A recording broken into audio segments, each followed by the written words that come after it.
मेरी एक कविता दानव विनाशिनी दुर्गा। हे जगत गौरी जगदीश्वरी, हे जगत गौरी जगदीश्वरी, हे महामाया मुक्तेश्वरी, दक्ष यज्ञ विनाशिनी, तुम ही हो शरणेश्वरी। हे जग जननी जगदाती, हे जग जननी जगदाती, हे सावित्री सिद्धिदात्री, चंड मुंड विनाशिनी, तुम ही हो काल रात्रि। हे जग माता जगतारिणी, हे जग माता जगतारिणी, हे करुणामयी कपालिनी, शुंभ निशुंभ विनाशिनी, तुम ही हो गजदामिनी। हे मातंगी महेश्वरी, हे मातंगी महेश्वरी, हे पाटला परमेश्वरी, महिषासुर विनाशिनी, महिषासुर विनाशिनी, तुम ही हो सर्वेश्वरी। हे जलध्वरी जगदम्बा, हे जलध्वरी जगदम्बा, हे महायोगिनी मदम्बा, रक्त बीज विनाशिनी, तुम ही हो अम्बा। हे महाकाली महागौरी, हे महाकाली महागौरी, हे कात्यायनी कौमारी, धूम्रलोचन विनाशिनी, तुम ही हो कैशोरी। हे पिनाक धारणी प्रथमाधिपते, हे पिनाक धारणी प्रथमाधिपते, हे भवानी भ्रमराधिपते, असिमुख विनाशिनी, तुम ही हो शैलसुते। हे शिव शंकर तोषिणी, हे शिव शंकर तोषिणी, हे त्रिनेत्रा त्रिभुवन पोषिणी, दुर्गमासुर विनाशिनी, तुम ही हो भय मोचिनी। Thank you so much. आप सबने अपना कीमती वक्त देकर मेरी इस कविता को सुना और मुझे उम्मीद है मेरी कविता आप सभी को बहुत अच्छी लगी होगी, और अगर अच्छी लगी हो तो मेरे वीडियो के ठीक नीचे एक रेड कलर का सब्सक्राइब बटन है, उसे दबा दीजिए, और एक बेल आइकॉन है उसे भी दबा दीजिए, ताकि मेरा हर नया वीडियो आप तक आसानी से पहुंच सके और मैं आप सबके दिलों तक भी आसानी से पहुंच सकूं। तो आज की मेरी कविता का शीर्षक है दानव विनाशिनी दुर्गा। तो आज मैं आप सबसे दुर्गा माता के टॉपिक पर तो बात नहीं करूंगी, तो आज मैं सोच रही हूँ आप सबसे शरीर के बारे में बात करती हूँ, जो भी मैं इस शरीर के बारे में आप सबको बता सकूं, आध्यात्म के अनुसार बताऊंगी मैं वो बातें आप सबसे। तो देखिए, इतना तो आप सबको पता है कि ये पंच तत्व से बना शरीर है, और बाहरी जो पंच तत्व है उसी में एक दिन जो है कि ये शरीर मरकर उसी में विलीन हो जाएगा, उसी में मिल जाएगा।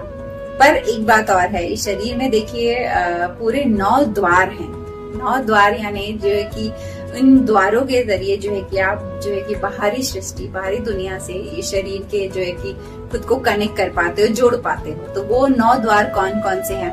तो देखिए 2 द्वार जो है कि हमारे नीचे की तरफ है, जिनको हम कहते हैं उत्सर्जन द्वार और प्रजनन द्वार। उत्सर्जन द्वार से जो है कि आप मल का विसर्जन करते हो, प्रजनन द्वार से मूत्र का विसर्जन करते हो। अब हम ऊपर की तरफ आते हैं। ये जो चेहरा है हमारा, इसमें बाकी सारे द्वार हैं। तो देखिए 2 द्वार हो गए हमारे कान, 2 द्वार हो गए हमारी आंखें, 2 द्वार हो गए हमारे नाक और एक मुंह। अब जोड़िए 2 नीचे, ये 2 4, ये 2 6, ये 2 7 8 और एक मुंह 9। 9 द्वार हो गए। अब देखिए पहले द्वार की बात करते हैं हम। मुंह से देखिए खाना आप खा रहे हैं, कई बार उल्टी करते हो तो खाना बाहर आ जाता है, ठीक। और सांस देखिए एक तरफ से आप ले रहे हो बाहरी दुनिया से, और फिर अपने शरीर के अंदर से ही जो है कि हवा को बाहर कर रहे हो, ठीक है। अब जैसा कि मैंने पिछले वीडियो में आप सभी को बताया कि आत्मा जो है कि हार्ट बनता है हमारा जब गर्भ में बच्चा होता है, तो 5वें हफ्ते में हार्ट बनता है। 6वें हफ्ते में जो है कि बच्चे की धड़कन आ जाती है, हार्ट में जो है कि धड़कन पहली होती है। तो मैंने आप सबको पिछले वीडियो में ये बताया कि तब हमारी आत्मा जो है कि जब पहली हार्ट बीट आती है, तभी जो है कि आत्मा हमारे जो है शरीर में प्रवेश करती है। तो आत्मा जैसे ही हमारे शरीर में प्रवेश करती है, तो आत्मा कभी भी अकेली नहीं आती है, वो अपने साथ एक गुण छुपा कर लाती है, चेतना का, ठीक है।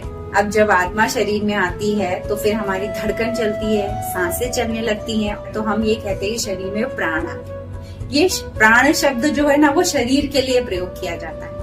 आत्मा शब्द का प्रयोग करेंगे तो चेतना होती है, आत्मा के अंदर चेतना होती है, और शरीर के अंदर प्राण है। फर्क को समझिए, आत्मा की बात करेंगे आप तो चेतना की बात करेंगे, आत्मा का संबंध प्राण से नहीं करोगे आप, आत्मा का संबंध चेतना से है, और इस शरीर का संबंध प्राण से है। प्राण कैसे है? जब हमारे जो है कि शरीर में रक्त का प्रवाह हुआ, सांसें चलने लगी, ये सब जो है कि प्रवाह चलने लग गए, एक जो है फ्लो होने लगा, तो उसको हम कहते हैं प्राण, प्राणवायु। हमारे शरीर में प्राण वायु जब आती है, सांसें जब आती हैं, तो जब जो है कि 6वें हफ्ते जब हमारी पहली हार्ट बीट आती है, ठीक उसी समय जो कि आत्मा का संपर्क हमारे शरीर से होता है, और तुरंत बाद ये सारी क्रियाएं बहुत तेजी से होती हैं कि जैसे ही हम सांस लेते हैं, इसका मतलब ये कि सबसे पहला द्वार जो हमारा बनता है वो है हमारी नाक। क्योंकि नाक के जरिए आप सांस ले लो तो सबसे पहले जो है कि हमारे नाक, जो शरीर के 9 द्वार हैं, उन द्वारों में से पहले जो ये द्वार है सबसे पहले नाक बनता है 6 वीक में, 6वें हफ्ते में।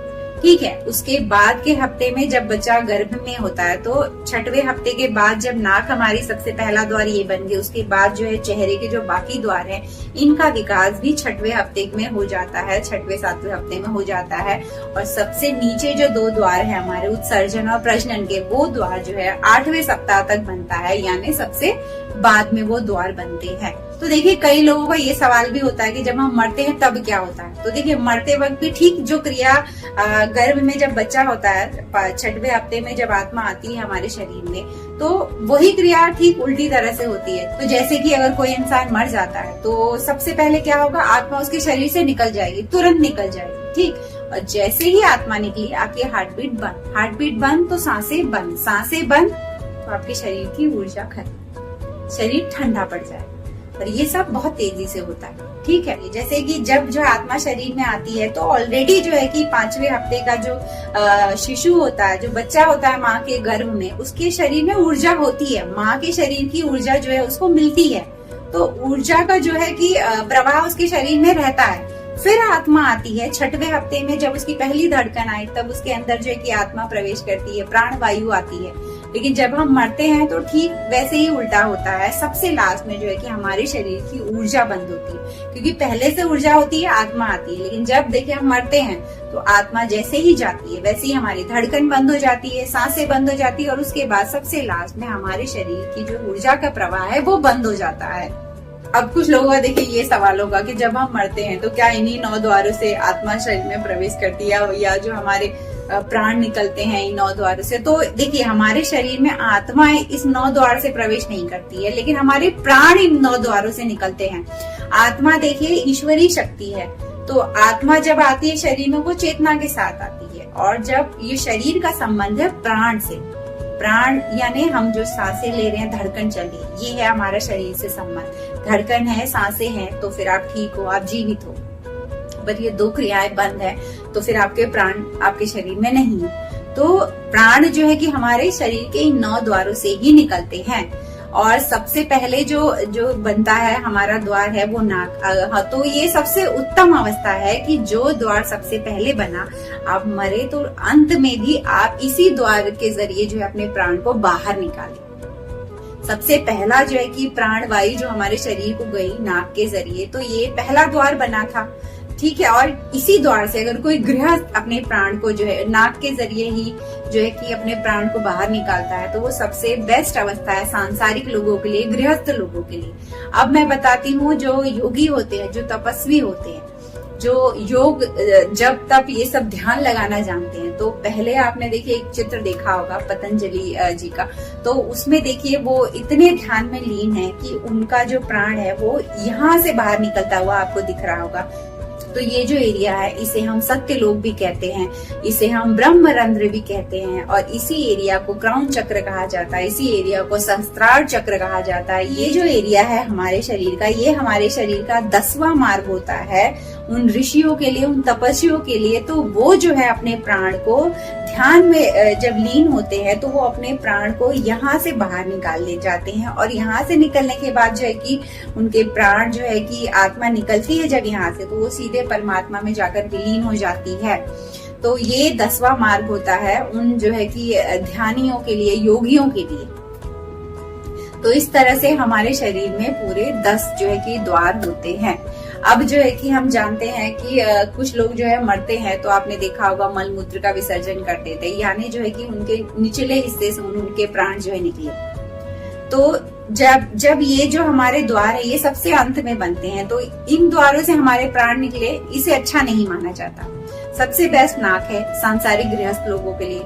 और कई बार देखिए आंखें पलट जाती हैं, तो ये कहते हैं कि अरे इसने पूरे जीवन जो है कि बहुत जो है कि बुरे दृश्यों को देखा है, बहुत सारे दोष दर्शन किए हैं, तो ये जो है आंखें उनकी पलट जाती हैं। और कुछ लोग कहते हैं कि अगर जीभ हमारी बाहर है तो इसका मतलब ये है कि आपने जो है कि अपनी जीभ को स्वाद देने में पूरे जीवन आपने जो है बहुत व्यस्त रहे, मस्त रहे। तो हर जगह देखिए बहुत अलग अलग बातें कही गई हैं अध्यात्म से जुड़ी हुई। तो इसमें देखिए दुविधा नहीं लानी है आपको। आप जितना समझ रहे हैं अच्छी बात है, नहीं समझ रहे हैं तो एक आसान सा रास्ता है ईश्वर से जुड़ने का, वो है प्रेम मार्ग। प्रेम मार्ग में अगर आप चलते हैं तो आपको जो है कि ज्ञान ना भी हो बहुत सारा तो भी कोई दिक्कत नहीं होती है। देखिए गोपियां जो थी ना, उन्होंने कृष्ण से प्रेम का भाव रखा था, तो उनको जो है कि मोक्ष की प्राप्ति भी नहीं चाहिए थी, उन्हें कोई ब्रह्म ज्ञान नहीं चाहिए था। उद्धव का सारा ब्रह्म ज्ञान धरा का धरा रह गया था। और फिर प्रेम में देखिए आपको जो है कि ज्ञान ना भी रहा ना तो भी आपका बेड़ा पार लग जाएगा। तो ये थी मेरी बातें आज के इस टॉपिक पर। और अगर आप सबको भी इस टॉपिक पर कुछ कहना हो तो मुझे जो है कि कमेंट करिए और कमेंट के जरिए मुझे बताइए। चलती हूँ एक और नए वीडियो में, आप सबसे मेरी मुलाकात रहेगी, तब तक उससे दोस्ती बनाए।